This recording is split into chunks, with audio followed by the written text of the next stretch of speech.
in the congregation. But we want to focus our attention here this morning on money. I was going to bring to you some handouts, but due to circumstances, wasn't able to do that. But anything that I show you this morning will certainly make it available to the pastor, and then he can disseminate it however he would like to do it. Because the difference between me and organizations like Dave Ramsey, Crown Financial Ministries, is that they're trying to make a living. At the same time, they want to help people. I certainly appreciate that. But your denomination, the church, provides me for a living, and I have the best job in the world. I get to talk to people about money, which is like walking into a stiff headwind. Because the moment you start talking to people about money, they think, I want some of it. But I don't want any of your money today. As a matter of fact, I'm not going to give this to you, but I'm just at least going to show it to you. You know what this is. This is a $20 bill. Usually I show a $100 bill. And speaking of $100 bills, I have this dog at home. It's my wife's dog. He is a golden doodle. He's part poodle and part retriever. And it's a long story why the $100 bills were on the floor, but he ate parts of two $100 bills. I was not happy about that. And my wife, she came to me and said, here's your two $100 bills back. About like that. And she collected what was left of the two $100 bills and took them to the bank. And if you have more than 50% of a damaged $100 bill or currency, the bank will exchange it for you. So they gave her two $100 bills back in exchange for about 50% of those. And it took us about a week before we could start talking about it and laughing about it. And of course, dogs, they'll chew up stuff. But what is this stuff? I call this brain candy. And you and I cannot get enough of it. For example, in China, they had a group of Chinese count out paper. Another group of Chinese counted out real money. Then the researchers brought in 122-degree hot water. And they said to the Chinese that were counting out just paper, put your hand in this. They said, ouch, that's hot, extremely hot, 122 degrees, that's hot stuff, that's hot water. Then the other group, they said, put your hand into the 122 degrees that had been counting out the real money. They said, that's not too hot, that's not too bad.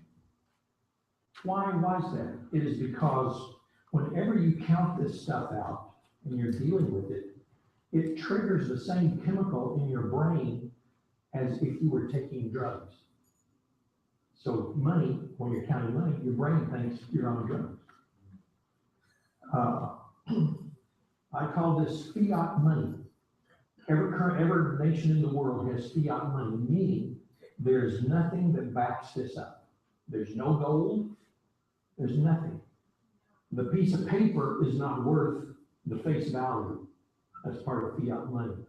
What gives this value is the confidence you have in the government, and that's why currencies go up and down all over the world.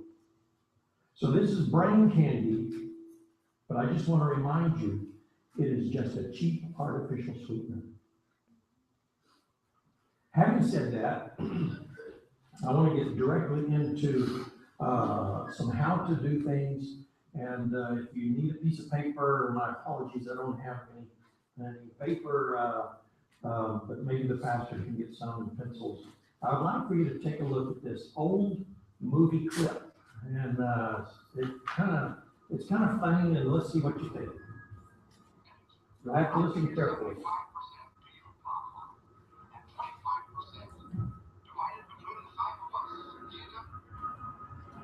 I'm going to play those little clips. You're going to look at this.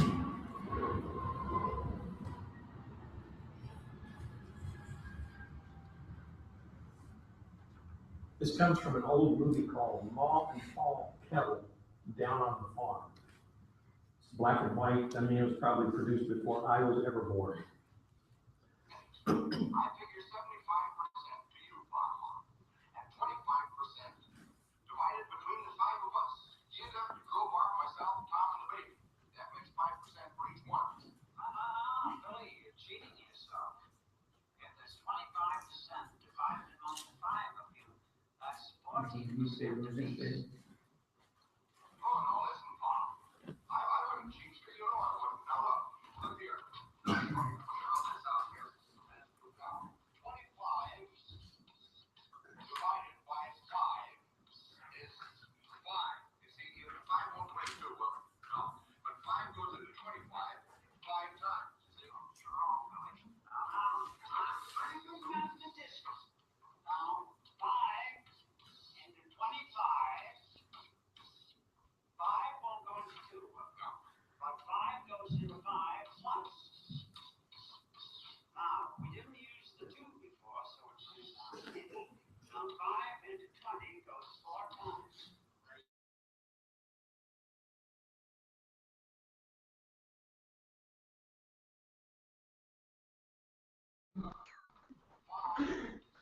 Times 5. 5 plus 5 is 25. I'm surprised at your math. Now I'll show you. 5 times 14 is 25. 5 times 4 is 20.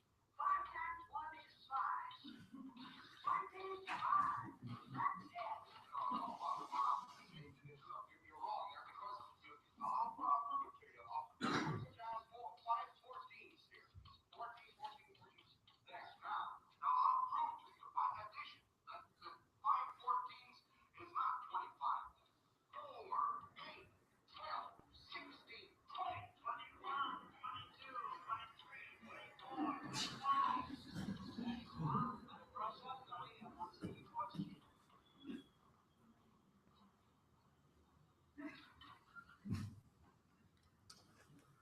Money can get complicated, but it's not supposed to be that complicated, and I want to try to simplify what we talk about today. In actuality, we're going to talk about a philosophy of money. Each of us have one, whether we say we do or not, because we deal with it on a daily basis, on a weekly and monthly basis. So here is this philosophy of money. If you go with the letter A, let's say that is conservative, and the letter B is liberal. And you have the line in between, that is a continuum, and that is where your philosophy of money is. So you may be conservative, you may be liberal in your philosophy of money. What is a conservative philosophy of money would be, okay, no credit cards, I go strictly cash, period. That would be very conservative. I'll never borrow money on a house, I'll never borrow money on a car. I mean, if I don't have that money, that's extremely conservative. A liberal philosophy of money might mean I've got 29 credit cards, they're all maxed out, I'm 99 years old, I have a mortgage on a house for 30 years. That would be very liberal. And the bank doesn't care. If you're 99 years old and you have a mortgage on your house, they don't care. I call that optimism because, I want to live a long time. The bank says, that's fine, we'll get our asset back. If you happen to die, then we'll sell the asset and we can get our money back. So somewhere in between conservative and liberal, that's where we have ourselves in our own philosophy of money. So I'm going to give you some ideas. And to begin with, I'm going to talk about kind of big picture decisions that you must make if you want to do well in budgeting and getting out of debt and managing your money. You've got to get organized. If you don't buy into some of these ideas that I bring out at the very beginning, for example, if you never make a commitment to living debt-free, you never will. That's just the way it is here, at least in Western culture, and the rest of the world is fast catching up. So let's take a look. In Matthew 6:24, it says, No man can serve two masters, for either he will hate the one and love the other. You cannot serve God and mammon. The word mammon is an ancient Aramaic word that means wealth of any kind. God says you can't serve me or money. So here is God, and here's money. I just showed you the $20 bill. There's nothing backing it up except the confidence that people have in their government. And the Federal Reserve in the United States, they can print this stuff. Poof, it just comes out of nowhere. I mean, and where the King of England used to be the one managing the money and providing stability, because money says, I'll give you freedom and stability, but he couldn't maintain that. So the community said, well, it's our turn. We'll provide the money and we'll give freedom and stability, but they couldn't do it either. So you have the banking system going to the government and say, you give us the authority to make the money and we'll give you stability. And the way they give the government stability is by creating debt. Now you have this in the United States. You have the United States government saying to the Federal Reserve, you control and set the money, and the Federal Reserve says, we will provide stability. And that's why the Federal Reserve is pumping so much money, billions and billions of dollars. When we had the Great Recession of 2007, they pumped billions of dollars into the economy. They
in the most attractive light, that they may lay up their treasure here and fix their affections upon earthly things, keep the money in their own ranks. And I'm going to suggest to you the way Satan keeps the money in his pocket is to get you and me into debt.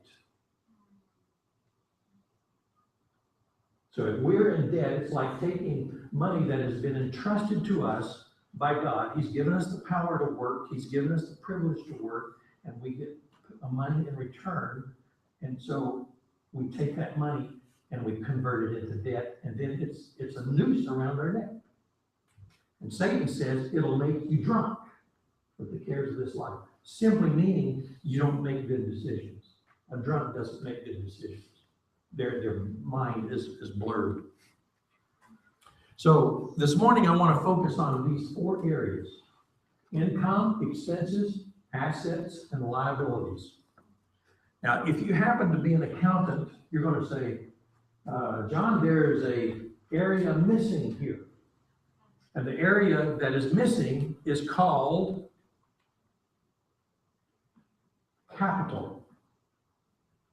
So really there's 5 areas to money, but I don't want to get into that complicated. So I take capital and assets and just kind of combine them together. Because we're dealing with family finances, we're not dealing with a corporate company. So you have income, assets, expenses, and liabilities. I'm going to show you just one slide on income, because we pretty well know what that is. It is remunerations, it is hourly wages, it's tips, commissions, allowances, benefits, individual profits, investment income, and in some cases, gifts. Like some of these people that run the huge Microsoft corporation, the way the company will pay them is they will issue them some stock. And then in order for them to convert that stock into money, they hang on to it for a while and then they sell it. So you can go to the computer and you can bring up screens that show all the stock that these big people get in Microsoft Corporation and these huge corporations, and you can see how much they've sold it for and how much they've gotten. So that's one way they get benefits. Most of us, the point I want to make is most of us spend our working hour, our hours that we are awake working to make money. That's the economy that we live in. If you and I lived 200 years ago, if I lived 200 years ago where my grandmother lived, great-grandmother lived, it was in the hills of Tennessee. There was an outhouse, no indoor plumbing. The house was heated by firewood, a stove. I remember going to my grandmother's house, and she had a wood-burning stove that was a kitchen stove. It had an oven in it. She would bake cornbread in an oven that was heated by firewood, and she would help let me make the fire. And those were some rugged times. So back then, we would spend most of our time trying to prepare food for the winter, try to get enough wood so we would survive the winter. We don't have to worry about that now so much. We have an employment, we have a job, so where we're getting money to make ends meet. So much for personal income. And if you wanted, I could talk about that for an hour, but I'm going to assume we all know what income is. Here is what I would like to invite you to consider. I'm still making some big sweeping statements. I'm going to suggest to you that time is more important than money.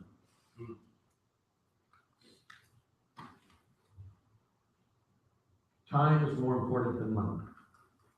Get on the internet and type in that phrase, time is more important than money, and you will be amazed at what the information is coming up about. For me, I hate yard work. I hate cutting grass. When I was a kid, that was my job.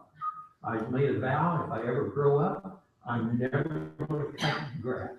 I don't like cutting grass. And so I happen to live in a community where the community hires people to cut the grass. I like that. They shovel the snow if it's more than 3 inches. And so I have crunched the numbers. If I took time to cut the grass, shovel the snow, and buy the lawnmower and all that goes with it, I've crunched the numbers and I've studied that. It's smarter for me to pay somebody to do that. And my wife likes that too, because she doesn't have to do that. And listen, I got up at 3 o'clock one morning. Elder Cooney, Dr. Cooney knows how to do this. I scraped off 5 inches of snow off my car because it was sitting outside.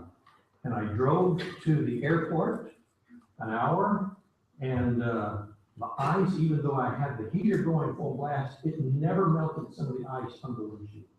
I mean, just a couple of weeks ago. So I really like it when this company comes and takes care of all of this. Time is more important than money. So how do we organize your time? Let's say you're 20 years old. Organize your life into freshman, sophomore, junior, and senior. You got 10 years. 10 years as a freshman, 10 years as a sophomore, 10 years as a junior. I'm 62. That means I'm in my senior year. Now, if you're in your 60s, don't organize your life into 10 years. You're already a senior. You can still buy into some of these ideas. In other words, you will spend money better and wiser if you organize your life. So let's organize your life. I've done this for years, unbeknownst to me that I would ever have an opportunity to tell people how to do this. What you do then is you make a list of things you would like to do the rest of your life. Now, before I talk about this list, let's back up a step. Before you make a list, you want to set your values. So I'm going to set my values. If you type into the internet, what is a value, you will get hundreds of ideas. Let me just give you a couple. Security is a value. Family is a value. As I sat and worshiped with you, I did not understand all the funny things Dr. Cooney was saying yesterday. Maybe when we get a chance, he'll tell me some of those funny things and I can convert them into Americanism.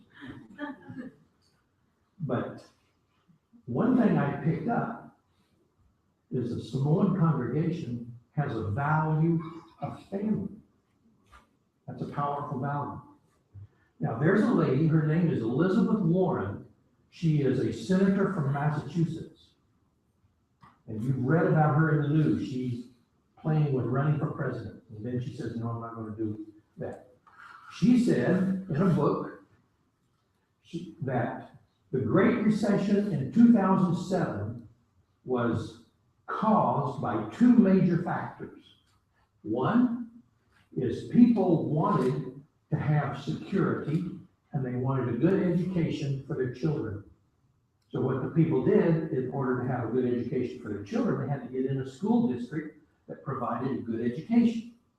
In order to get there, they had to buy a house in a neighborhood they could not afford, but it provided them security. They bought a house based on 2 incomes. One of the spouses loses their income, and you start the chain reaction of trickling down, and boom, you have this great recession. Now, there's some other reasons. There were some unscrupulous lenders, but 2 major factors. So you set your values.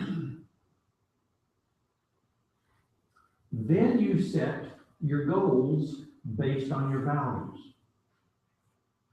So if I have security, or if I have family as a value, I live in Washington, D.C. My daughter lives in Seattle, Washington.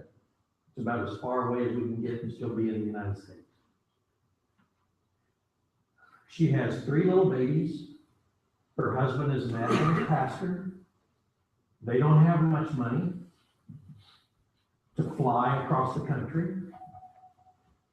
I'm an empty nester. And when you are an empty nester, you are at the height of your money earning powers. So if I have a value of family, I think of ways in which we can get together. I set goals. I intentionally try to plan and set goals with a lot of help from my wife because she wants to go see those grandbabies. So you have your values, then you set your goals. In other words, if you say, I want to be wealthy, and my goal is to be as wealthy as Warren Buffett in the United States. No, base your goals on the values that you hold that you get from a book called the Bible. So I have my values, then I set my goals. Now you're ready to make a list of those goals. And I bet if you wrote down on a piece of paper right here, 10 things you would like to do the rest of your life, 10 goals, put it away for 2 years, and come back and look at that, I bet you would be stunned at how many of those things you would have accomplished. So here's how you do this. I paid a lot of money to learn this at a big convention. The speaker said to about 700 of us, I want you to write down 100 things you'd like to do the rest of your life, goals. I was stuck on about a dozen. And he brought everybody back together. He said, I said 100 things, okay? You know, I'm paying for this guy to beat up on me a little bit. You know, normally you don't want to do that. But I started writing, okay? I started adding to number 13. I'd like to ride a motorcycle across the United States. I'd like to hike from Canada to Mexico in what is called the North Pacific or the Western Trail or the Pacific Crest Trail is what it is. I'd like to hike the Appalachian Trail. It's 2,000 miles, starts in Georgia and goes all the way to Maine. Takes about 6 months. I'd like to milk a rattlesnake. You know what a rattlesnake is? I was talking about this in Africa, and they don't have rattlesnakes over here. I'd like to do a lot. I just started just going wild with all the different things I'd like to do. Well, I'm getting too old to hike the Appalachian Trail, and my reflexes aren't good enough to ride a motorcycle across the United States. I get hurt, and lawyers tell me, say, John, stay off the horses and stay off the motorcycles. You're going to get hurt. And but I do have some goals. One of the goals was I'd like to write a book. And when I finished my doctorate, I thought the dissertation would suffice for the book because I never studied so hard, wrote so much to prove so little. And I thought if I ever look at that thing again, it'll be too soon. So I'm in this job. I have a little book. It's called Live Stewardship, Live Happy. I have opportunities to write other books. I have opportunities to write so many books. I don't have time for it. Dr. Cooney knows this drill well. Wonderful opportunities that I have. And those goals are based on my values. Okay, let's say you have 25 goals. The reason I'm telling you this, and I'm spending time, is I want you to buy into it, because if you don't, what I say later on, that's just some good advice. You got to buy into some of these ideas, because I talk about debt-free living. Here's what you do with your list of goals. Let's have an example. The goal is, I'm going to build a house. And I come along, I say, I'm going to build a house. And my friend here that has Notre Dame on that t-shirt says, I'm going to build a house. But what he says is, I'm going to build a house that has a 3-car garage. It's going to have a fireplace that you just flip a switch and the flame comes on. It's going to have a 5-horsepower garbage disposal in the kitchen. It's going to have 2 ovens in the kitchen, and it's going to have the garage insulated, air conditioned, and heated, and he gives all kinds of details. And I just say, I'm going to build a house. Which one do you think is most likely to build a house? The guy that makes the details. The more details you list on the goals that you set down will be more likely accomplished. You okay with this? Yeah. It will really work. Why does it work? It is because some research says what is on the top of your head, meaning what's in your brain, and that you think about the most, comes out the mouth. It goes for spirituality, for anything. So if I'm thinking about these things I want to do with the rest of my life, and it's based on values on the Word of God, there's nothing wrong with building a house. There's nothing wrong with having a nicer home. And a little bit later on, I'll tell you how to make those steps and how to actually do that. You're going to spend money different, because having that list is going to put some controls on your spending. For example, when you go to not a grocery store, when you go to a shopping mall, whether it's a strip mall or a shopping mall, are you out of control? You got to buy something? The research says if you work and you drive home and you pass the mall and you just are addicted to malls, you're addicted to shopping. There are people that are actually addicted to shopping. The research says drive home a different way to avoid that addiction. Just for example, I'm not trying to just do examples. Let's say a person smokes cigarettes and they want to stop smoking. But they come home and they sit in the easy chair. They eat, and then the next thing they want is coffee and cigarette. How do you stop? This is humanistic psychology. It's not based on the Bible. So they will tell you, don't go sit in the easy chair. Go for a walk. Go do something else. I'll have to admit, there's a ice cream store on the way home. When I go from work, and sometimes I have actually taken a different route home. We are creatures of habit. And your body and your mind tries to turn everything you do into a habit, because when it's a habit, your body saves energy. Now, how do I save energy? Example, my wife, she's a nurse practitioner. She drives about 20 miles to work. She has a specific route that she goes. She drives it there and back, there and back, there and back. One day we were talking, and she told me the route, and I said, if you go this way and this way and this way, it won't take you so long. She said, but John, I would have to think. And thinking takes energy.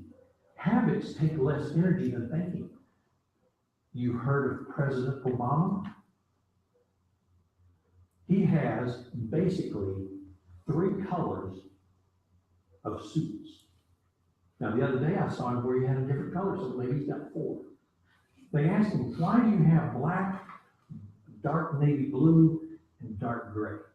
He said, because I do not want to waste time on trying to spend energy on what I am going to wear, because I have bigger decisions that I must make.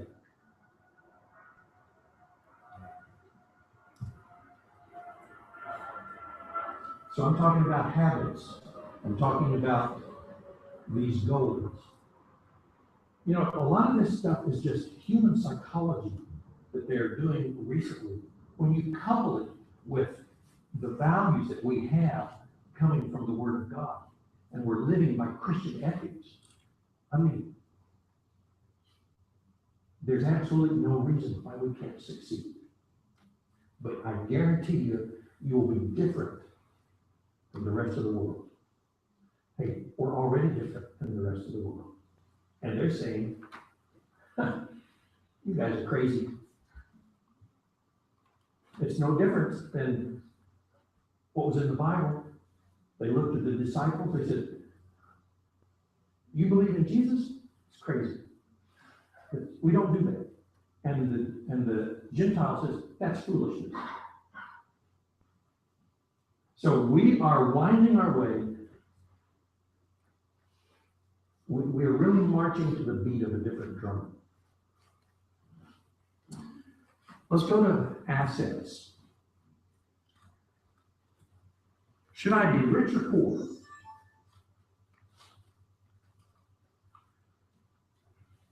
Here's what the Bible says. 2 things have I required of thee. Deny me them not before I die. Remove far from me vanity and lies. Give me neither poverty nor riches. Feed me with food convenient for me, lest I be full, deny thee, and say, who is the Lord? Or lest I be poor and steal and take God's name.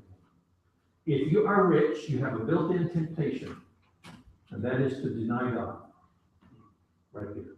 If you are poor, you have 2 built-in temptations. Number 1, steal and cuss. Or take God's name in vain. So when the author of this put it together, whether Solomon compiled it or he found this really good, he said, you know, all is vanity. I've been everywhere. I've done everything. Give me neither poverty nor riches. What's his goal? I want to serve the Lord. I want to serve God. I read and researched where the author was saying there will be some people that will never have any money, so to speak, because God sees them and he says, they can't manage it, so I'm not going to give them very much. I don't want to be one of those, and I wasted money. Seems like that I bought a house one time, and it's like I just took everything that I'm sharing with you today and threw it down the garbage. And so if you ever fall off the wagon, if you buy into some of these ideas I share with you, fall off on something small, not something big that costs you a lot of money. How much should I save? Talking about assets. Income, expenses, assets, liabilities. The statistics I'm going to give you are in the United States. Those who earn $225,000 save between 27 and 30% of their income. Why do they save so much? Is because they are empty nesters. So how much you save depends on how old you are. If you have a young family with little kids, you may not be able to save very much because you're pouring that money into those little kids and raising a family. But with an empty nester like myself, that's what I do. Say 27 to 30% of income. Look, that takes discipline. I would certainly, I rented a car, and it's a Mustang. It's the first time I've ever driven a Mustang. I mean, that is a cool car. I told my wife, since I've been here, I said, I just found my new car. But I have to discipline myself. I probably could, and you say, well, John, how do you have so much money? It's because I have saved, I discipline myself. Do you realize the research says the more you have the ability to discipline yourself, the happier you will be? In other words, how many of you could be disciplined enough if I had your favorite dessert right here in front of you? Would you say, well, I'll take it? And some of us, we would start eating it right then. Some of us, well, we'll save it, or no, don't do that to us. So we need to learn to discipline ourselves when it comes to money. Learn to save $1 a day. I'll come back to that. In Japan, they save 25%, Europeans 16%. And before 2007 in the United States, the average savings of Americans was minus 5%. They weren't saving anything, minus 5%. And some research, it was like a minus 16%. Well, when the recession hit, there was a group of people in the U.S. that said, we're going to stop this nonsense. And so they started saving a plus 5%. What is interesting is when you look at the research, the divorce rate goes down in a bad economy and goes up in a good economy, the people that are in that situation, they're gonna say, look, I'm not gonna get a very good bang for my buck, let's just wait it out. And wait till the economy improves, I'll get a better deal in the divorce. So once the economy starts to improve, the researchers that study sociology in this country are gonna say, we'll probably return to our old ways. Now, there's a segment of American society that has never stopped, never changed. They continue to save a -5 or a -16%. How do you stop doing that? It takes discipline. I'm not saying this is fun or enjoyable. It's just using what's the noodle up there on top of our shoulders. Women should save 12%, men should save 10%. This is a general, what they call a rule of thumb. This is a normal rule. Why should women save more than men? What? Because they spend more. They spend more. You know, I hate to admit this, but the research says men spend more money than women. Ladies, that should make you feel good. It is because we buy the big ticket items. We want the big boat and however, gentlemen, do you have a Best Buy store around here? Women spend more money in Best Buy than men. And if you buy your product in there and the cashier says, would you like to buy the insurance policy that goes with this item? Which is a bad deal. Don't do it. But if you do, they have such big data information on all their sales, they can predict with accuracy whether or not you will use and how much you would use of that insurance policy. Let me just make it even worse. When you go to Target, you have Target here? Yeah. Okay, you have Home Depot here? Did you know that Home Depot is designed interior-wise to appeal to women? So when I go into Home Depot and my wife is with me, I say, honey, please leave me around, I'm lost in here. She says, just get in touch with your feminine side and you'll be okay.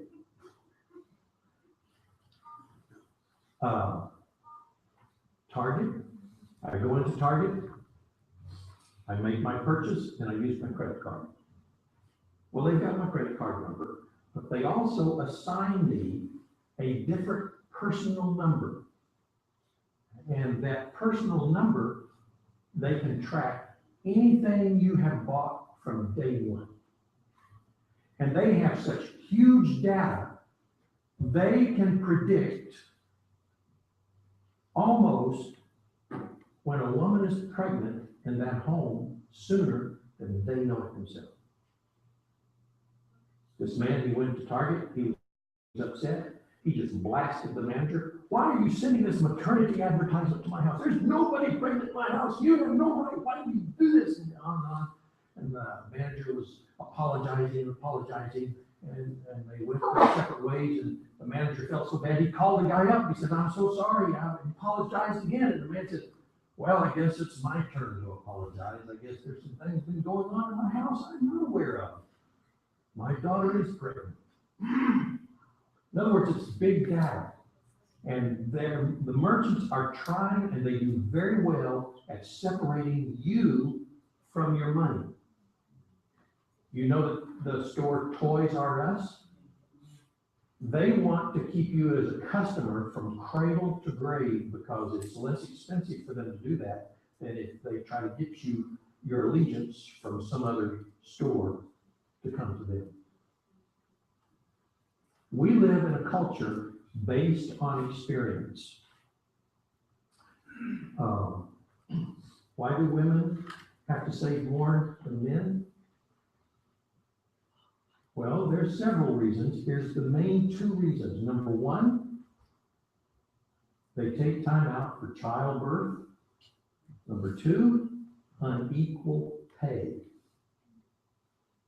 I think in the United States, a woman gets paid maybe 80 some cents, where the man for the same job is paid $1 equivalent. My wife makes more money than I do. By the way, men, women control the money in this country. You're living here. The women make up the majority of every church that exists in this country. So ladies, you have the education, you have the know-how, you have the compassion, the drive, the desire. You could change the character of the church that you attend if you wanted to.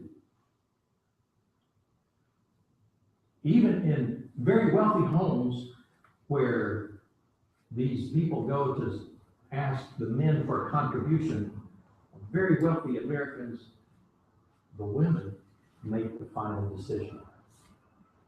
If I get a bill in the mail, I'll look at it like this. Men will do that. Women, when they get a bill in the mail, and my wife does this, they will actually read it. Women give more money to religious organizations than men do. They have, and the number one thing that women will give to is they want to help children. And they have found that if they educate women in Afghanistan or some of these countries where terrorism exists, terrorism goes down when women are educated. But there's an amazing phenomenon taking place is that, and this is happening worldwide, there is a reversal of roles that's taking place where the women are taking the role as the breadwinners and the man is taking the role of not being the breadwinner, he's staying home. So all over the world, women are getting advanced degrees past college. There's more women in being educated in our colleges and universities than boys are. What happens is the parents feel sorry for the daughter, and they're going to see to it that they try to get a good education. And they say to their boy or their son, "Oh, you can go get an education somewhere. You can go get a job and start working." So what happens is the boy stops college, comes home, because there's several questions that he's trying to answer. And he sits there and playing video games. And in psychology, it is the worst thing you can do for your son is to give him a video game to play. It's the worst thing. Now, whether you do that or not, I know they've been around, they do it. But here's what that guy's trying to answer in his head. Number one,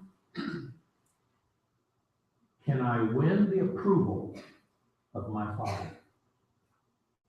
Number two, can I find the girl of my dreams? And some of these guys, they don't even know this. These questions are the ones they're trying to sort out. So can I win the affection of my father, the approval? Can I find the girl of my dreams? And three, can I support a family with that woman of my dreams? And they're not coming up with the answers. We don't have to buy into the system. We live in a culture of experience. Just let me take you through this real quick to illustrate what I mean, because this influences on how you spend money. You and I live in an emotional culture. Next time you watch television and you're watching the news, just listen to the reporter asking the questions and see if you can determine, are they wanting to find out the emotional state of Ferguson, Missouri, or are they wanting to know just the facts? And I guarantee you they will be wanting to know, how does it feel down there? What's the emotions? It's because we live in an emotional culture, a culture of experience. If I get on an airplane, British Airways, and I fly to England, in writing they will have said, the stewardess are props, the airplane is a prop, it is all a prop. We are intending on providing you an experience. So listen to this. I go to Grandma's house. She bakes me a cake from scratch. Those are the best. That's known as the agrarian economy. The next year I go to grandma's house. She says, Johnny, I don't have time to make you a cake from scratch. I'll go down to the grocery store and I'll buy a box. Puts it in the bowl. That's known as the goods economy. I go to grandma's house the next year. Johnny, I don't have time to make you a cake from scratch. I don't have time to go get a box. We're just gonna call up the deli at the grocery store and we'll tell them we'll be over at 6 p.m. to pick it up. That's known as the service economy. I go to grandma's house next year. No cake from scratch, not enough time. No cake from a box, not enough time. No cake from the deli, not enough time. He says, we're just gonna go rent the entire restaurant and have an experience like Chuck E. Cheese. I don't know if you've ever been in one of those places, but the lights and sounds are so brilliant and dazzling, you lose your appetite. You just should go play, you know? That's known as the experience economy. And then the millennials come along, and they say, look, we don't think that experience ever happened unless you take a picture and you put it up on Facebook. That's known as the social economy. And then all bets are off as to where it goes from there. But all of us experience those bits and pieces. So we live in an experience economy. And there is one thing that we need to do is we ought to start saving and either use the rule of thumb, or if you're an empty nester, discipline yourself to save 27 to 30%. Easy? Not necessarily. I find that it doesn't matter how old you are, you still want to spend money. Some of you have grandkids. You are in, and I am almost in, what is called post-consumer culture. That means I don't need any more furniture. I don't need any more kitchen utensils. There's utensils in the kitchen that my wife uses that I don't even understand how they work. You know, I don't need any more tools in my garage. My father-in-law, when he died, I inherited lots of his tools. And if a hardware store had one, he had two. But I get out there and I just find I'm a master craftsman at knowing how to cut boards too short. But I don't need, so I'm in a post-consumer culture. When you have all this stuff, you don't need more stuff. But you start shifting gears to paying money for the grandkids. You ever gone to your kid's house and say, I own that, I own that. You just start walking around, I own that, I own that. So you're buying all the stuff for their home to work, and they're buying all the toys. Anybody connect with this? Okay. Smart women finish rich. Women have outperformed male investors 9 out of the last 12 years. Why? Commitment. Ladies, you're a better stockbroker than men are. Now, why is this? Let's have a little boy and a little girl. A little boy, as he grows, he tends to be pessimistic. But when he changes and becomes a man, the research says he's more optimistic. And the girl, it's just the opposite. She tends to be optimistic, but when she changes and becomes a woman, she tends to be more pessimistic. And everybody wants their kids to be optimists. But a pessimist is a better stockbroker because an optimist says, oh, everything's good, this is going to be good, this is going to be good, this is going to be good. A pessimist, they have their feet planted on the ground. They're going to look at things from a realistic perspective. If you want to look at a very fascinating chapter, ladies, you have an entire chapter that talks about the credibility of what is, I call a superwoman. It's Proverbs 31. But when you start looking at that chapter, you'll find that in the Hebrew, it's referring to this woman in military terms. It's kind of like, here is a warrior woman standing by her warrior man. Very, very interesting in that chapter. How to be rich? Here's the definition: having enough money to do what you want to do when you want to do it. And Deuteronomy says it is God that gives you the power to get wealth. If you have all this wealth, what are you going to do when it comes time when they start throwing their silver and gold into the street? It's not going to buy them satisfaction. So the best thing for us to do is buy into the idea of understanding how this money affects us and manage it. Let us be in control, not the money be in control. Somebody did a study on all the gold that exists in the world, and they came up with an amount.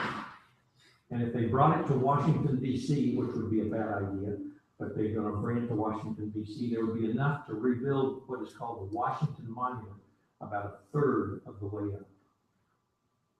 So we're running out of gold and out of silver on our planet. Let's take a look at some real estate. Here this author says, I was shown the awful fact that Satan and his angels have more to do with the management of the property of God's professed people than the Lord has. Let's take a look at this. How do you buy a house? How to buy a home? Number one, you take small steps in real estate. So if you go out and you buy the big house and you're in debt, and couple B goes out and buys a little tiny house and it's living within their means, and they get a plan, and they're following principles, and they pay it off. Then they buy a little bigger house, and then they buy a little bigger house, and they're always managing that money. They will be debt-free, and they will be able to take this couple A out to lunch, and this couple A will still be in debt. So you take small steps in real estate. I've done this. It works. Have your home paid for by retirement. In other words, you got to have a plan. Or do you just say, well, whatever. And so how can I get my house paid off by retirement? I'm going to talk about that here shortly. Point number 3 that is not up there, it goes like this, and you'll have to write this down. You make your money when you buy, not when you sell. You make your money in real estate when you buy, not when you sell. Now, obviously, you want to make the money when you sell it. But when do you make that money? It is when you buy. Here's what I mean. I've experienced this multiple times. I come here to San Bruno community. I know nothing about the real estate market.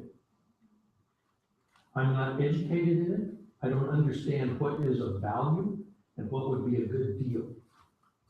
So I would have to educate myself. Some of you probably could drive up and down the street, and if you're a builder or a contractor, or even if you're not, you might be able to say, I could buy that house and make money. I could buy that house and make money. You understand the market.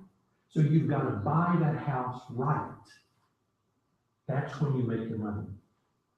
I was standing in front of a house, big mature trees, and there's no text in the Bible that says, thou shalt buy this house. There's no text in the Bible that says, thou shalt have exercise.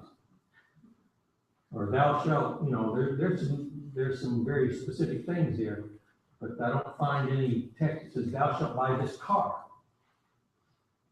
So what do? I'm standing in front of this house, and I have researched the community. I could go in a house in about 2 minutes. I could tell whether or not I could afford it, or whether it was big enough or small enough, or whether I liked it. I found this house.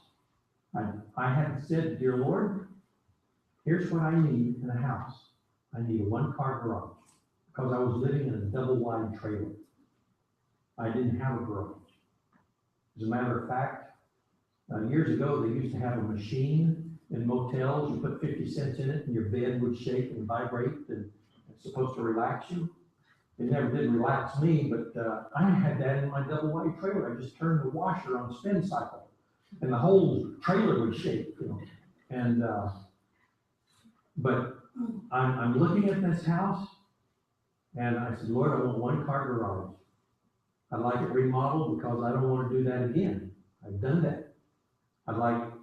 It's 2 bedrooms are fine because I just have one daughter and she's away at school, so that's fine. And the basement I'd like for it to be finished, so I can put my office, the pastor's office down there. There it was, in my price range. No realtor, for sale by owner. I said, I'll take it. And then the man said to me, if you ever want to sell it, I'll buy it back from you. I knew I had made my money, boom, the day I bought it. I lived there for about 2 years, 2.5 years. And so I'm driving into the office and work into the office. My wife drives to the hospital to work, and we got to crunching the numbers. I'm considered self-employed, which means I pay 100% Social Security. If you're working for a company, you're paying maybe 50%. Self-employed people pay 100%. That's just the way a preacher, the structure is. So I was looking at that, and I started playing with the numbers. And I discovered that if I went and built a new house in town, in a nice subdivision, brand new, I would save money driving to and from work, plus my mortgage payment would be bigger, but what I give IRS would be smaller. If I stay in my little house that I bought, I'm paying more to Uncle Sam than I'm putting into the house. So that's a no-brainer. I built a new home. And I would rather put money invested in that house than give it to Uncle Sam. You see how you start dissecting your financial situation? And when it comes to real estate, there's one thing you never want to do. Well, there's several things you never want to do. But number one, never ever fall in love with a house. Never fall in love with a house. Never fall in love with a car. Never fall in love with a horse. I have a friend that has a horse, and they feed that horse geriatric horse feed. I didn't even know they made geriatric horse feed. But in other words, you want a good deal, and houses are so plentiful, but you make your money when you buy. Then you have a plan. Okay, I'm going to pay it off by retirement, and then you take small steps. You know, I went from a double-wide trailer, and that's a story in itself. I went to a 2-bedroom house. I went to a 3-bedroom house, brand new. And then the next house I went to, I just threw all this stuff out the window, and I fell in love with a lot on a golf course. The stupidest thing I've ever done. Only 30% of people that live on a golf course play golf. And I'm not one of those 30%, because I can't hit the ball. I played golf with some of my friends, and boom, I'm swinging. I can't hit the ball. And they're behind me. They don't want to stand in front of me, afraid they'll get hit. They're behind me, and they're about to fall on the ground laughing. And I told them, I said, I don't need this. I can get this at church. Anyway, so I fell in love with this lot. They built the house. It was just a disaster. And I finally said to the builder, I want to walk away from this. I want my money back. He said, okay, I'll buy it back from you. Even though I don't want to, but I'll let you off the hook. So I'm sitting there at the table, and he says, well, when you bought this, you added this, you did this, you did this. I said, that's fine. So I left about $8,000 on the table, and I was not happy.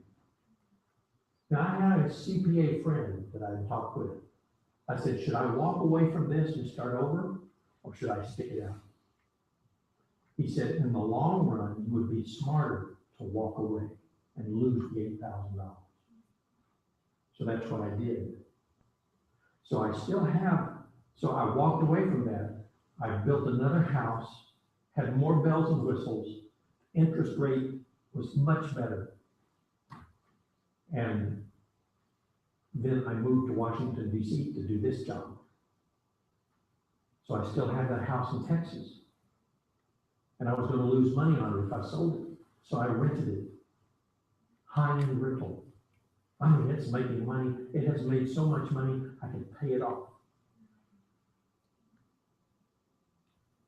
You know, in the Old Testament, it will tell you how long you should borrow money for. Anybody know? 7 years. The Hebrews had a 7-year cycle. So I'm thinking about, in other words, I got a conservative philosophy of money. So when I got my loan, the mortgage monthly payment was based on 30 years, but it came due in 7 years, which was last September. So I got the contract out, and it went from 6.25% down to 3%. It was a variable rate mortgage, which you do not want to do unless you know what you're doing. I had planned on paying it off in 7 years because my wife made more money than I did. And together we could handle that. Okay, getting ahead of myself.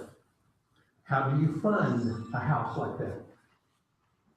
Borrow as little as possible, make the payback term as short as possible, have a fixed rate of interest, be sure there is no prepayment penalty, avoid personal surety, shop for money, do not purchase credit life, or just do not have insurance.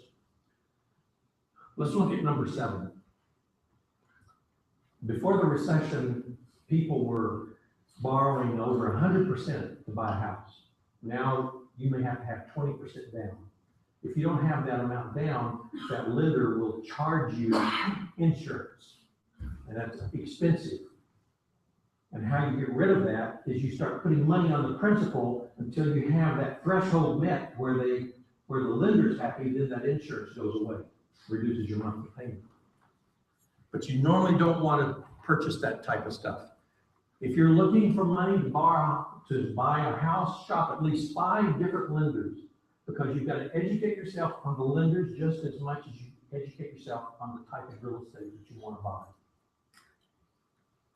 Yes? So do you think it's best to wait to save the 20% down then, instead of purchasing and paying insurance? In some cases, yes. I'm not going to try to cop out on you, but here's the way I look at that. Everybody's situation would be different in answer to that question. If I go to a lawyer and I ask a question, that lawyer is going to say, it depends. It depends. It depends. Everything's about a contingency. So when it comes to money, my response to you would be anticipate, anticipate, anticipate, anticipate. In other words, make your real estate purchase based on the values, the goals, and that long-term freshman, sophomore, junior, senior year. And when you start crunching the numbers, that's going to dictate to you whether you rent or buy. For example, when I get into the amortization schedule, I'll talk about what's the best way to do it. Have you ever heard somebody say, or heard the term, the American dream? Have you ever heard of what is referred to as the American dream? The American dream is to have a place to live where I can live in freedom, I can live in happiness.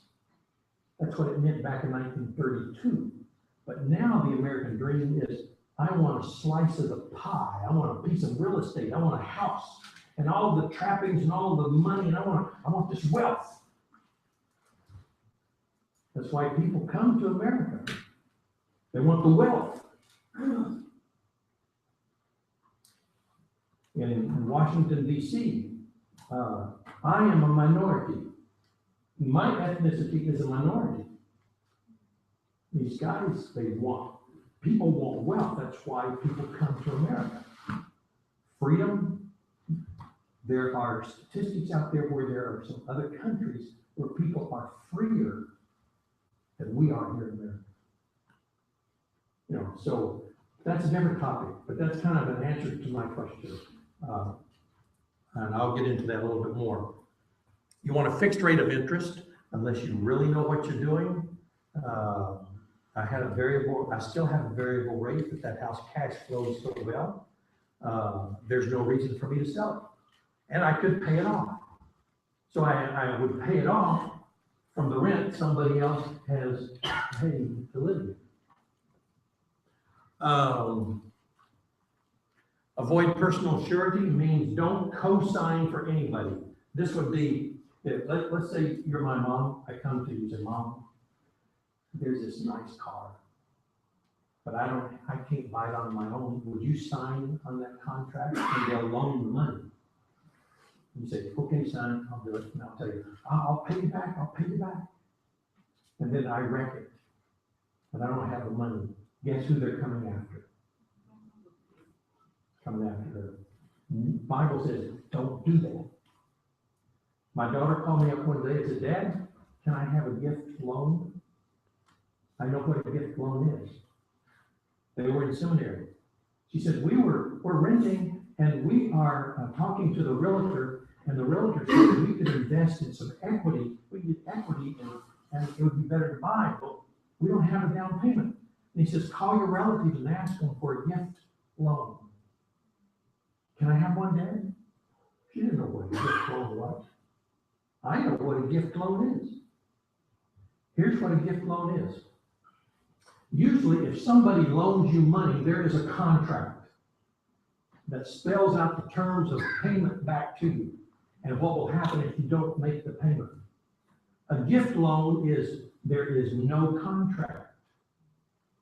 So if I gave my daughter that money, she said, well, I'll pay you back. They can tell you the moon, but you cannot make them pay you back. I die, they don't even have to pay back my estate. It's a gift loan. It would be better if you're going to do that, just give them the money. But in many cases, giving our children money is the worst thing you can do. The best thing you can do is teach your children how to live without you, because they will someday. The best thing you can do is to give your child an education so they can make a living. In the Old Testament, you would pass the farm from one generation to the next because that's how they made a living. And that's still the case out in Nebraska, in the middle part of the United States. These ranchers, and I've been on these ranches where, they're 3,000 acres and bigger. And they pass that ranch on to the next generation because that's how their kids make money, a living. Well, we don't live on a ranch out here. So how do I get my daughter? It's really her inheritance. Give them an education. That is their inheritance. Okay. I got 30 minutes. I was going to give you a break, but I'm not going to give you a break. Is that okay? We'll keep rolling here. Here is an amortization schedule. Here's 30 years, here's 15 years. 6 months, 6 months. $150,000, interest rate at 6%. So this mortgage payment is made up of interest and principal, and then there is insurance and taxes. I have not included insurance and taxes, but there's 4 parts to your mortgage payment. We're going to look at principal and interest. So your payment is $899, $750 goes to interest, $149 goes to principal. Once a month, or let's say you're going to make this payment on once a month. Some mortgages are 26 payments a year, but let's say this is once a month. And you make this first one, $899, get you another check, or somehow make another payment to the principal only of $150, and you just saved yourself $749. So every month, you're going to want to make 2 principal payments. You're already going to make one, so just make another one. If you can't afford that, put something on the principal, because in the financial world, whatever I put on that principal, it's as if I'm earning 6% on my money. And if you put your money into a bank right now in savings, it's probably less than 1%.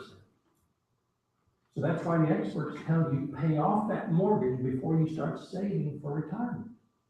Because this is like forced saving for retirement.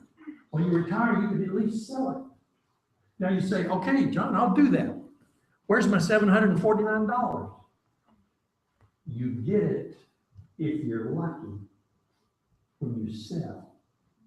If I buy a house, I'm in it for 2 years, and I'm making some extra payments, I probably won't get any of that money back. But if I don't make the extra payments, I am for sure going to make that payment. So if you live in a house for 2.5 years, just thank the Lord if you get your money back. That's just the way it works. So the longer you stay in that house, the more likely it will appreciate. And then, well, for example, I've had people tell me, John, Seventh-day Adventists should not be investing in the stock market. That's gambling. So, yeah. And then they told me, we invest in real estate. I thought, right. There's nothing secure out there. Real estate is a gamble. The only way you can invest in something that is not a gamble, according to the Bible, is to invest in heaven. Do you know what the interest rate is of heaven? It's in the story of the rich young ruler. It's 100-fold. And what that is 10,000%. Would you like to make 10,000%? And Peter, he was just stunned. And Jesus said to him, oh yeah, Peter, and eternal life. And that's pretty cool stuff. But you say, I invest in heaven, I can't see it. That's faith. And I could talk about that some more. Here's the difference. Suppose you take out a 15-year mortgage. The difference is in this line right here, this column. You're making $515 to the principal payment, whereas on a 30-year mortgage, you're making $149. So I had in my house in Texas, I had 30-year mortgage with low principal payments, but in 7 years, the whole thing came due. Because I was trying to stay close to that 7-year time period. But when I got to looking at the contract, my interest rate went down. If it would have gone up, I'd have paid it off. In other words, I've been planning. You know, you get into debt, sometimes it takes a while. It will take a while to reverse gears and start doing some different things. If you want your mortgage on steroids, save thousands of dollars, just make 4 principal payments a month and use 7, 7, 7, 3, 7, 20, you know, $2,300 you'll be saving. So when my house, that's what I do, is I put extra money on the principal. Let's go to expenses. This text in Luke 14 says you got to count the cost, but it's not talking about budgets. It's not talking about expenses. It is talking about the cost of discipleship. Jesus is talking about the cost of discipleship. Have you counted the cost? And then he uses the illustration. It's like the guy that builds a tower over there and doesn't have a plan. And people will laugh at you. If you don't count the cost of discipleship and you're just doing it halfway, those worldly people, they will look at you and say, oh, you just joke. You're not really serious about what you believe. But let's take a look at expenses. I'll give the experts in stewardship they're doing. If you know, let's talk about a budget. Billy Graham says a budget is a theological document, and here I want to give you 3 types of budgets. First is the non-budget system. 70% of people that live in the United States, this is the system they're on. They don't have a budget. They live from paycheck to paycheck, 70%. I have done it in the past. You may have done it in the past. Maybe you find yourself right there now. I mean, because of circumstances, but this is a system. In other words, you spend the money, And then you're waiting for the next paycheck. So this is the easiest. This would be like a teenager living at home. They are eating your food. They're wearing clothes you bought. They've got it good. And it's amazing to see the teenagers start to wake up as the older they get. Oh man, I need to have some more money here. So let's go from the easiest to the hardest. And this is a budget based on percent. And what you do is you tithe 10%, offerings 5, taxes 18. That's 33%. So you subtract 33 from 100%, and you'll be living on 67%. So you actually have got to have either a computer or a notebook to do some calculations, and you turn your hard dollar figures of that check into percentages in these different accounts. Like you're going to sit down and plan 5% of my income is going to go for clothing. And you might say, I'm not going to spend that much because I'm going to go to Goodwill. I'm going to go to some other place, or, you know, my dad wouldn't spend that because I had an older brother and I got the hand-me-downs, and I hate hand-me-downs to this day. I want my own clothes. I don't want clothes my brother was wearing. And, but that's how they survived. Entertainment. In other words, you can change these percentages. I did not pull these out of thin air. I borrowed these from Crown Financial Ministry, so you can actually see the percentages. If you want to know how to build a budget, just type in family budget on the internet and you'll have hundreds of examples. There'll be so many you won't hardly know what to choose. So let's go. What is missing here is Christian education. But you can change these to reflect your needs. Remember, I'm talking about income, expenses, assets, and liabilities. I want to explain a little philosophy here. To get your mind around it, you'll never look at your money the same way. Here's how I want to explain it. Income and expenses, those need to equal each other. Or I'll say they wash out. Doesn't mean you spend all your income, but every penny that you have needs to have a tag put to it. So your income and your expenses equal each other. Then what you want to do is you reduce liabilities and increase your assets. You do this with your home mortgage every month. You don't even give it a second thought. If I had some time, I could explain how that worked. But the philosophy is income, expenses equal each other, reduce liabilities, and increase assets. If you don't believe in any debt whatsoever, then money consists of those three areas: income, expenses, and assets. Let's go to a third type of budget. So I went from the easiest to the hardest. This one is in between. I've actually done this type of budget in local churches. It works for churches, it works for families. And this is a budget based on actual expenses. And the philosophy behind this is keeping track of your expenses is more important than a budget. Because you can have a budget, you can use computer programs and all this kind of stuff and never work it. But you're going to keep track of those expenses, because if you don't pay the light bill, they're going to turn it off or repossess a vehicle, or so you're going to keep track of those expenses. So let's build a budget based on expenses. And the reason I find that people don't manage their money well is they don't put it on paper so they can see a picture of how it works. So here's what you're going to do. Just a suggestion. You're going to have a monthly receipt party. So you're going to get a dresser drawer at home or a big basket, put it on top of your refrigerator, and you're going to start collecting receipts all month long. You'll put it in that basket. At the end of the month, you dump all those things out on the kitchen table. And what you're going to do, and if you don't have a computer, just get you a piece of paper, and you're going to start making a list of all your expenses that come around on a monthly basis. And you're going to have January, February, March, April, all the way across to December. And every month, you're going to have a summary of your expenses. For example, food, tally all that up. Telephone, if you have a landline, you can break that down. If you have two cell phones, keep track of that. But you want a summary. So you're going to take all those receipts and add up all the grocery receipts and then list it under food. You do that month by month by month. and you've done it for 6 months, you can actually take that 6 month and flip it and say, okay, the next 6 months is the projection of what I'm going to spend. Now, corporations used to do this on a 3-month basis, but because the economy is so iffy, they do it on a monthly basis now. Because they got to watch their bottom line.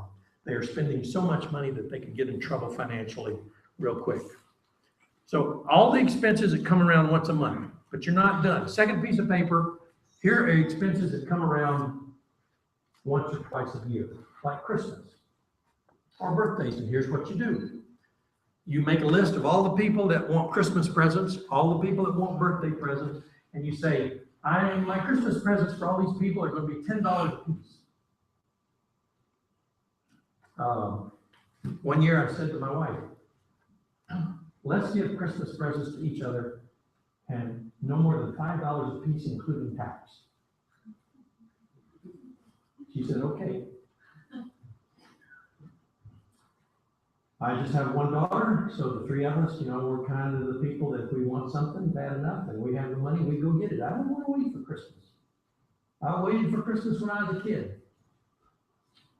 That's the only way I could get a guitar, was to wait for Christmas, my first guitar. So she said yes, and so we bought everybody, we got all 3 of us Christmas presents, $5 and no more. But I didn't quite have mine, and I was walking in a mall, and I looked in the middle of the mall, and Christmas time they have all these vendors out in the middle of the mall, between the stores, and I saw it. This man had cut out pieces of wood, and one he cut out a piece of wood in the shape of a hammer, and there was a clip on the top, and it was painted black, and it said honey-do list. You know what a honey-do list is? My wife makes a list of things for me to do. And since I'm her honey, she says this is a honey-do list. And guess what is still on our refrigerators after years? It's a honey-do list. Our dog, he tore up the blinds. I said, this dog is really costing us a lot of money. Tore up 14 blinds in our house. Did those $100 bills. And man, she puts it on the honey-do list. Fix my blinds. And that's another story. Here's a washer and dryer. Here's what you do at this receipt party. By way of illustration, my wife and I, we wanted a new washer and dryer. I also wanted a dishwasher. But the dishwasher would have meant I got to remodel my kitchen. I would have never gotten my money back. So we took the money we had saved for the dishwasher and put it onto the washer and dryer. And so we paid cash. We even decided how much we were going to spend on the washer and dryer, about $500 a piece. And my old washer was beating my clothes clean, and the dryer wouldn't dry. So I paid $100 a piece for it. So sometimes I would try to find used things to buy. Let's go look at cars. I try to drive used cars. I made a decision never to buy more than $10,000, never to spend more than $10,000 for a car. That's a lot of money to me, and I should be able to buy a pretty good car for $10,000. And I follow the same principle. I make my money when buying a car, when I buy it, instead of when I sell it. When I sell it, I've used it up pretty much. So how do you buy a vehicle? By way of, when I tell you this, it's what I have read in books. I've gone to the bookstores. I've bought books written by salespeople on what they want to do to us when we walk onto their lot. So you got to read, you got to educate yourself, and there's no reason why we can't do that now more than any time in automotive history because of the internet. If you want an interesting website, fascinating, I learned about it since I was here. It's called TrueCar.com. And you kind of build your car, and they will tell you what the average price is according to zip code and what a good deal would be. So when I look at that, if I wanted to buy a brand new car, I would look at that and I'd go and say, look, guy, to the salesperson, there's the car I want. Boom, there's the amount of money. Take it or leave it. You gotta have that kind of attitude. If they don't want it, won't sell it to you for your price, you walk. They say there are enough automobiles in the United States for every person in this country, but most of them are not registered. So between the ones that are not registered and the ones in the junkyard, you have. So how do you buy a car? I have a high threshold, and I'm gonna buy from an individual. I go to that person, I want that car to be a one owner, which means low miles. Number two, I want it to have never been painted, because that means it's never been in a wreck. Number three, I want either brand new tires, or I want the original factory tires. Again, that says low mileage. In other words, I want to buy a cherry vehicle as opposed to what? Junk. In the fruit business, it would be a cherry as opposed to a lemon. If you ever get a car that is a pain and difficult and repairs, it's a lemon. Remember when Hurricane Katrina came through New Orleans? I lived in that part of the country at that point in time. And the waters came up in those car lots and got into the electrical systems. They slicked them up and sold them out all over the United States. You never know. So you need a good mechanic. And so I have a high threshold. I want a car that's never been smoked in. And I say this nicely, I want a vehicle owned by a couple with no kids. Let your kids carry up the back seat. In other words, I want a cherry as opposed to a lemon. If I don't meet those criteria, I walk away from it. The car I'm driving now is a 2006 Monte Carlo. I went and looked at it in the daytime. Never look at a car at night. I don't care how many lights there are. You can't see everything. Daytime. And the guy said, I didn't put any money down. I just started making payments. I bought it brand new. I said, how much you owe on it? He said, $9,800. I said, I'll pay your loan off for you. It was a chip. It was in mint condition. He said, well, I hate to do it, but that's what they say it's worth. In other words, before I went to see it, I had done my homework. I understood. Now, let's say you are the dealer. I still have the same threshold, and I'm buying a used car. And so I've gone through those things, and you know, you're dancing back and forth. Okay, here's the price, here's the price, here's the price. It's a dance. It's a bad dance. And when they said, well, you're going to have to let it go. We want $9,800 for this car. What you do is give them an odd number. If it's $9,800, you say, well, I'll give you $9,721. So I did that.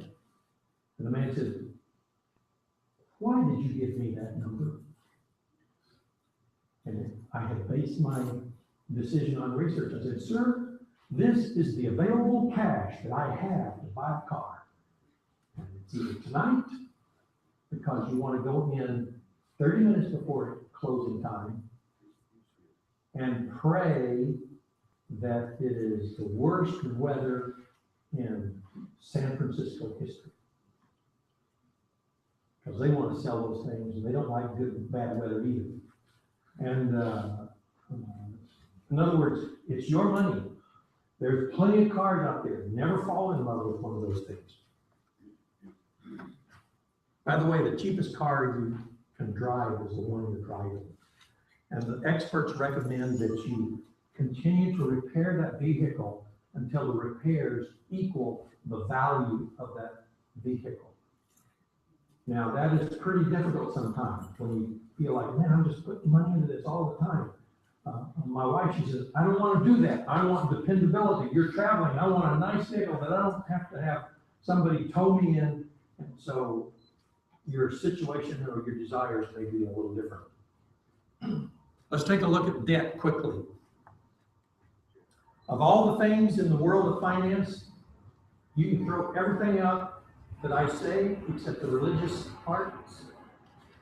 The most important thing that I can tell you this morning would be to encourage you to get out of debt. If you never buy into that idea, you never will be out of debt.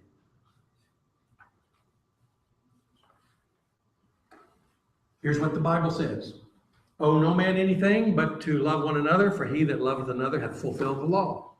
So there's some people that say there's good debt and bad debt. Some people would say a mortgage is good debt. Some people would say a college loan is good debt. I was talking to a man, I've never met him, but he was a youth pastor. He said, I have $65,000 in student loans. I think that's awful. That is awful. Here's the way it ought to work. My father-in-law, he went through college, took him 7 years, not because he was dumb, but he worked his way through. My father-in-law, that's a long time ago.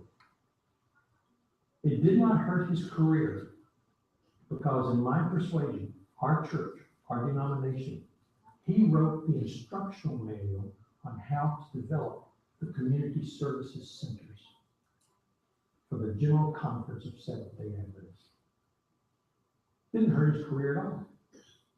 What we find is young kids are coming out of college too quick, and then they are disillusioned. They want too much too quick. When I went home from college one year, I said to my dad, "You see that church member over there? He owns a dump truck business, and I want to drive a dump truck for him during the summer." He said, "Well, go talk to him." This old guy, he put his arm around me and said, "John, you'd probably be a good truck driver, better than the guys I have working for me, but my insurance won't allow it until you're 25 because of road judging. You stop an empty dump truck different than you do a full dump truck." You know that, don't you, David? Kids are coming out and they don't have road judging. I know of one college in our system. There is a scholarship fund set up for women only. You know, you can set up a scholarship fund to help people get an education. Anyway, we could talk about that more, but there's good debt and bad debt. Proverbs 3:28 says, "Do not say to your neighbor, go and come back, and tomorrow I will give it when you have it with you." If you live on a cash basis, no credit cards, real conservative, you have 30% more. Why? Because you won't let it go as fast. This is just absolutely stunning.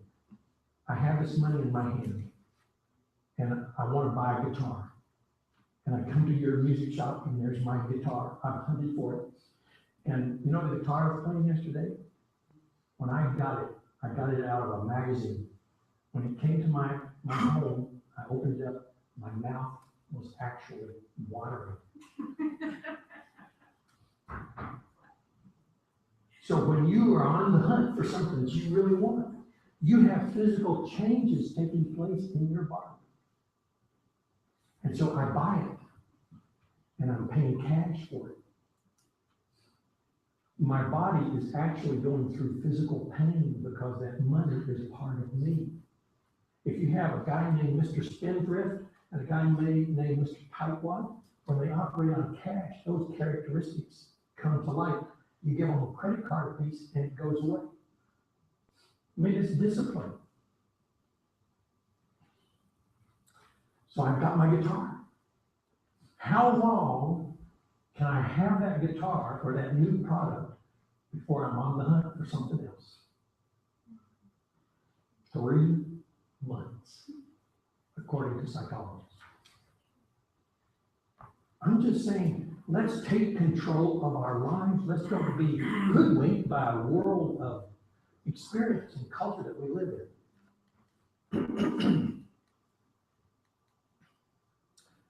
I'm going to end with this in the next slide, next couple of slides. This is how I want to encourage you to get out of debt. How do I do that? There's 3 principles. And incidentally, like Crown Financial Ministries, they operate on these same 3 principles. Number 1, declare a moratorium on additional debt, saying, no more. I make this decision. That's probably more important than anything else you do, is to make that decision. Number 2 is you make a covenant with God, which means you get your family around you, you kneel down in the living room or around, you have prayer at the kitchen table, say, dear God, we're gonna make a commitment. This is new to me. I'm just kind of learning how to do this.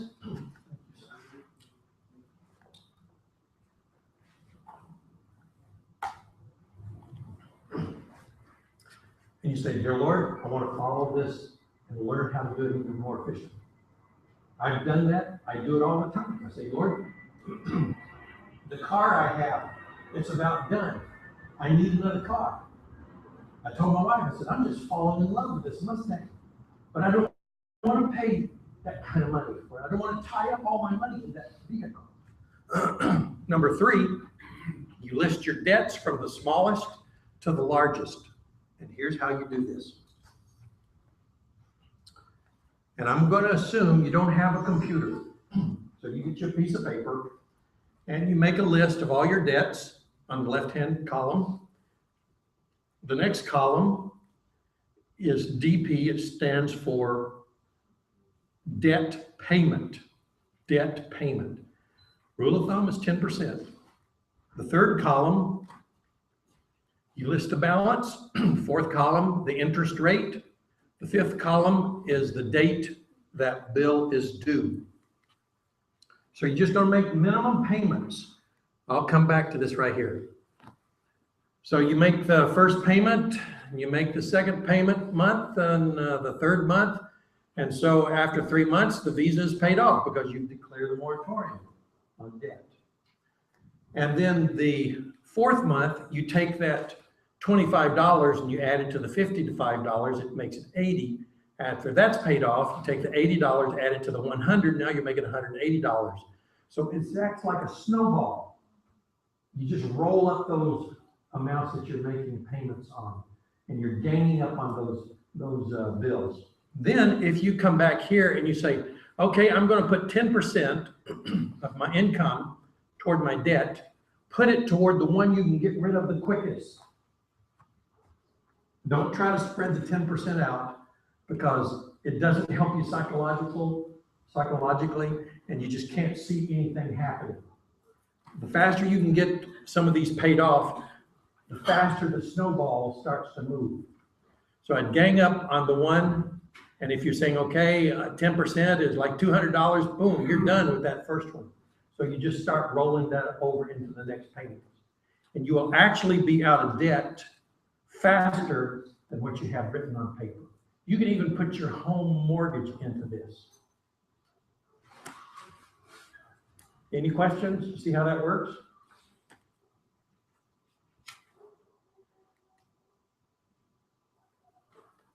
Debt is one of Satan's nets he has for us. That's why we should stay out of it. Hebrews 13:5 says, keep your life free from love of money. Be content with what you have. For he has said, I will never fail you nor forsake you. Hence we can confidently say, the Lord is my helper. I will not be afraid. What can men do to me? You know, my grandfather used to live in California, San Joaquin Valley, many years ago. He came to Tennessee to be a missionary years ago. He went to a little town named Defeated Creek. And the other town where he went to be a missionary was called Difficult. He was a public school teacher. So that's how I ended up in Tennessee. But all through the years, starting ever since I was born, and my father and his family, I am a product of your faithfulness in tithe and offering. I want to say thank you.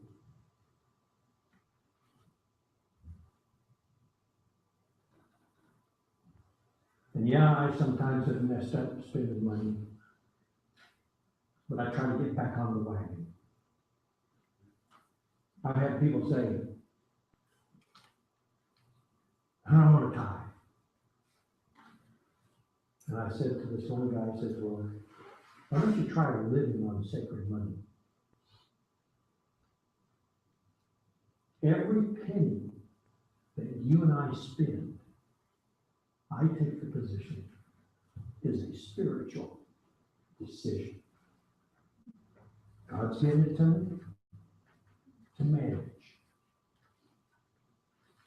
And when it comes to stewardship, you will hear my definition of stewardship, you'll hear Dr. Clinton's definition, you'll hear Dave Ramsey's definition.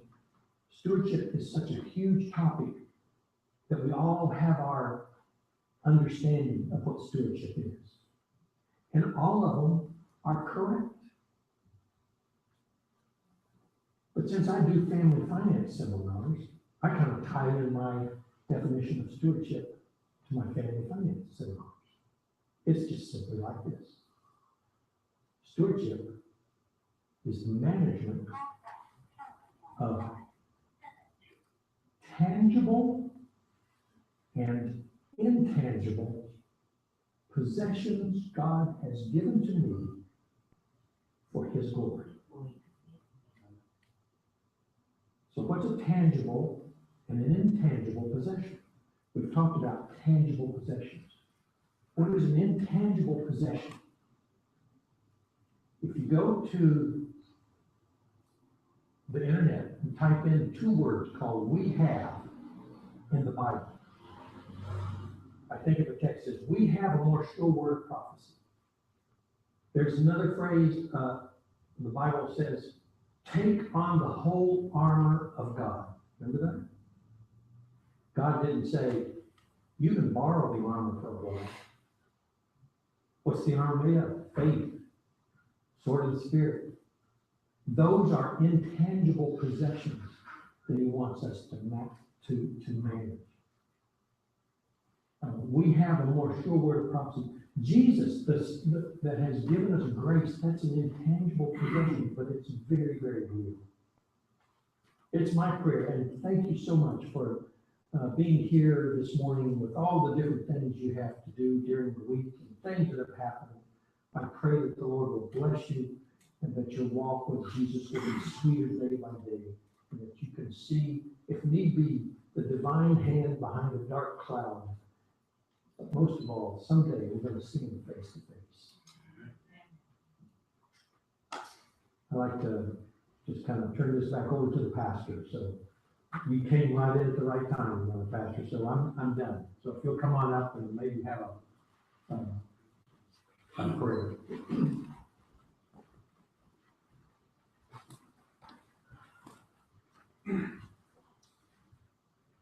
Well, just before we dismiss today, I have something that I want to say to Dr. Matthew. Dr. Matthew, on behalf of Solomon's Seventh-day Adventist Church in San Francisco, as well as our visitors who are present with us this afternoon, I have something to be gifted to you as a token of our appreciation.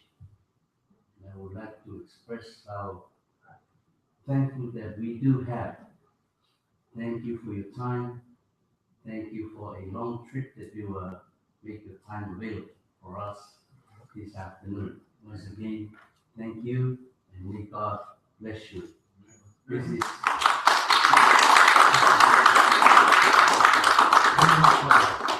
I know it's not enough, but at least there's something to remember that we gave you just a portion that we do have. Thank you.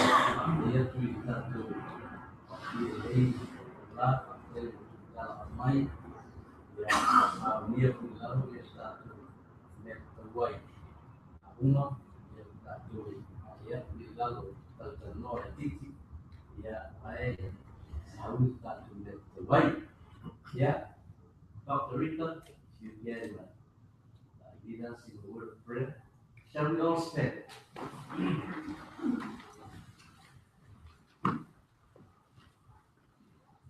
Our God, our Father, we acknowledge your presence with us this morning. We thank you for the ministry of Dr. Matthews. We thank you for the information shared with our participants this morning. We know that you own the universe, that there's nothing that we have in our possession that was not given to us as gifts of your grace, and for that we want to praise you.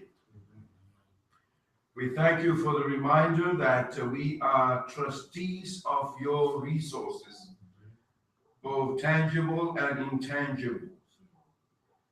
And we pray that may this experience and may the principles of financial management that have been conveyed to us will assist us in the way that we will discipline ourselves and to manage whatever gifts that you have given to our hands.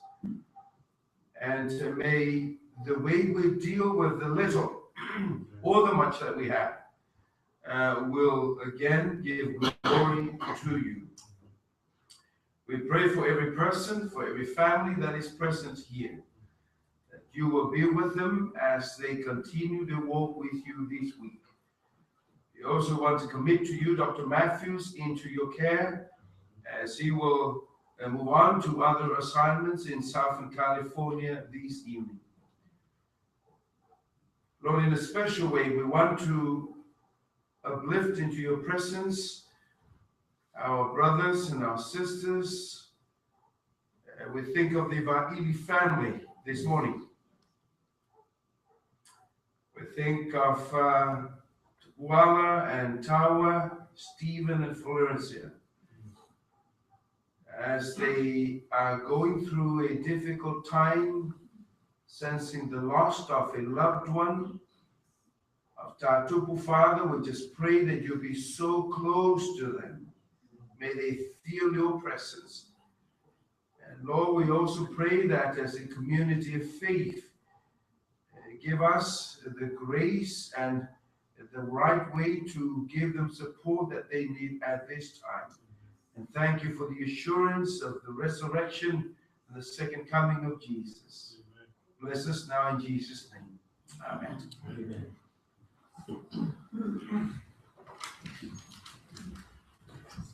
Dr. Magallo, Dr. Faustino, you are again invited to come downstairs. The hall will have a little refreshment together.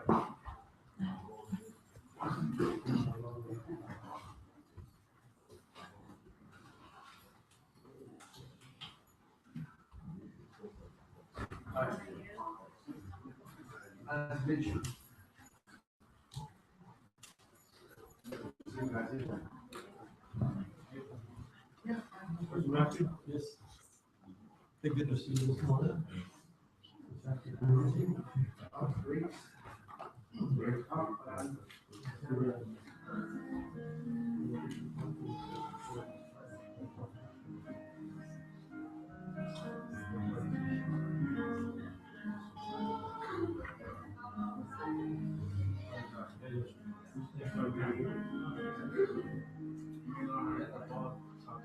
Is he his wife?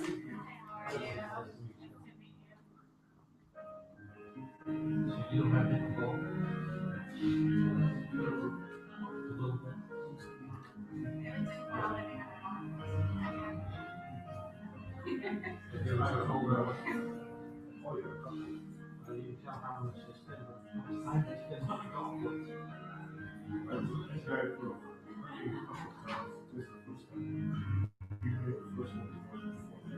I've been playing for years. My second time was right now.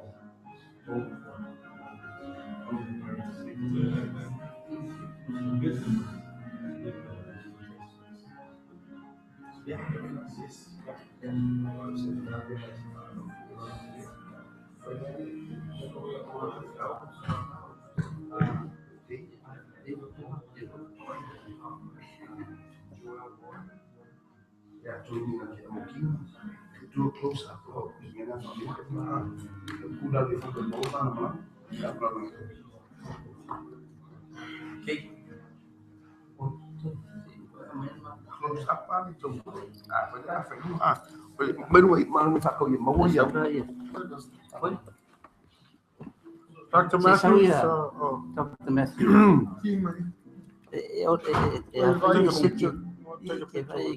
Ele viu? Ele faz se que mấy mô đi đang bộ mấy se que mấy spotlight op van mole toen se que mấy spotlight malam malam mấy đang ngày vậy Okay, yeah. After.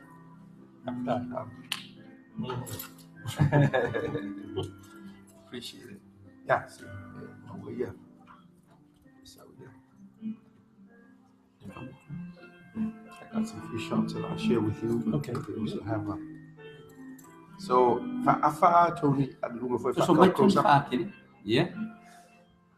Kaya na just to mikilin, lela na milon myon. O le lens. Le lumo de lens. Kimin milon lens pa kile. Auto focus up. Yeah, all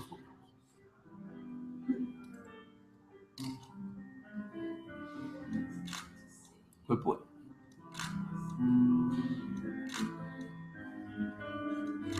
Okay. Okay. Right. Okay, Thank John, I will pack your stuff over downstairs and. Did you don't look no more? Anyway.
Testimony 2.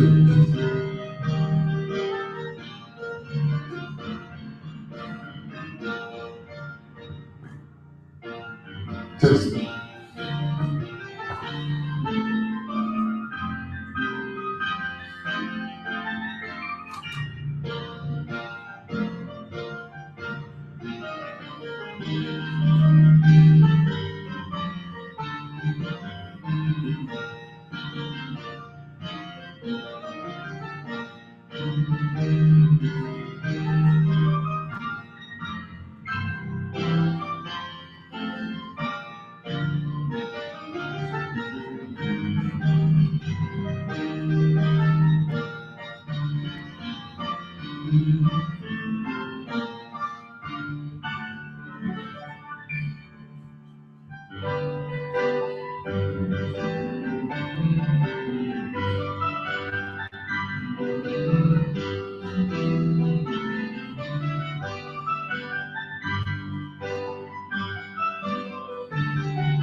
Oh, this